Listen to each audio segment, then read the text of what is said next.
Green Angel by Alice Hoffman, pages 5 to 11. I once believed that life was a gift.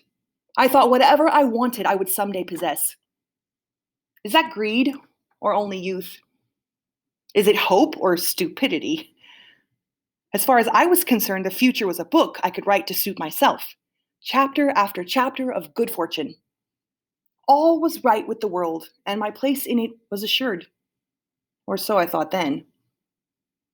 I had no idea that all stories unfold like white flowers, petal by petal, each in its own time and season, dependent on circumstance and fate. The future is something no one can foretell. My family had always lived on the ridgetop above the village, in a county where days were sunny and warm. At twilight, dusk wove across the meadows like a dream of the next day to come. People said we were blessed, and maybe that was true. My father was honest and strong. My mother collected blue jay feathers, preferring them to her pearls. My little sister Aurora was as wild as she was beautiful. Aurora could climb a tree in the blink of an eye. She could disappear into the woods like moonlight. She could dance for hours and never tire. I was the least among them.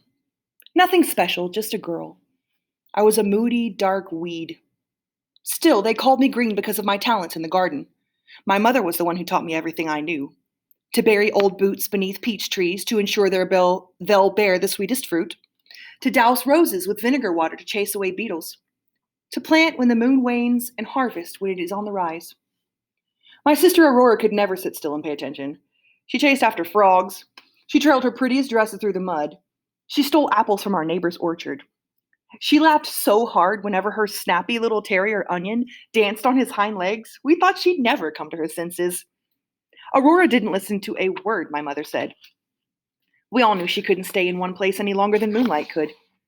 Every time she ran through the garden, the warblers and sparrows would follow her. Bees would drink the sweat from her skin and never once sting. My mother laughed and said the honey in our hives would taste especially wild and sweet. At night, Aurora and I shared a room. Aurora slept without blankets or pillows, her pale hair streaming. Once or twice I had awoken to spy her curled up on the floor with her little dog.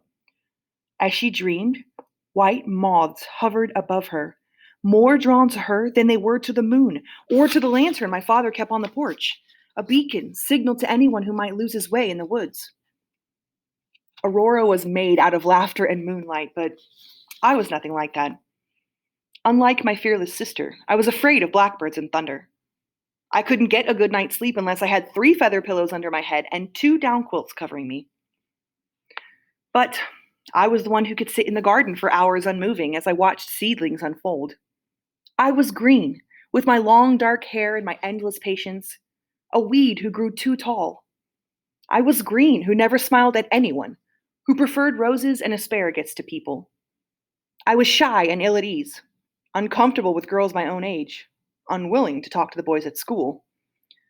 I wasn't good company, that was true, and people avoided me, but that was all right. I was too busy dreaming. My head was in the clouds even on the days we went into town. I didn't notice when people said hello to me. I was too busy thinking about the future to come. When my mother sent us to do her shopping, I was too timid to enter the market and sent my sister in my place. Aurora laughed at how faint-hearted I was. They won't bite you, she said. All the same, I kept my distance. I didn't mind if the storekeepers favored my sister. They gave her sweets, mints, and sugared almonds, which she would share evenly 50-50. Aurora always remembered me. I was a reflection of what she was, a dark pond to mirror her moonlight. I hugged her, grateful that she didn't notice I was less than she was. I ran home with her through the woods, even though she was faster and more graceful than I would ever be. I didn't care who preferred my good-natured sister. I was Green, who was more comfortable in shadows, Green, who faded in the light of my sister. How could I not defer to her? The moon itself paled compared to her.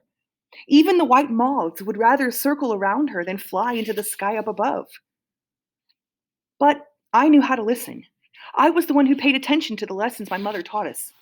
I learned that the roots of the foxglove were poisonous, that verbena could quiet headaches, that quince could be boiled into a sticky, delicious jam, In time, I knew more than my mother. Soon she began to turn to me for advice. When should we harvest? When should we sow? What would do best in the patch of sunlight beside the gate? I could whisper to the old twisted wisteria, and it would turn green at my urging. I could encourage the sweet peas to blossom with one word. Let Aurora smile at the shopkeepers and wave to the boys in the schoolyard. My dreams were of night blooming flowers, white on the outside, but green as my heart on the inside, green as my garden grew. I never complained when people didn't notice me. I was certain my time would come soon enough. There was dirt under my fingernails, and I was too shy to speak, but on my next birthday, I would turn 16. Everything would change then. I would cast away my fears and step into my future. I would comb the tangles from my hair and wash the dirt away. When I walked through town, people would whisper, "Is that Green?" And I would say, "Yes, it's me. I've been here all along, but you've been too blind to see."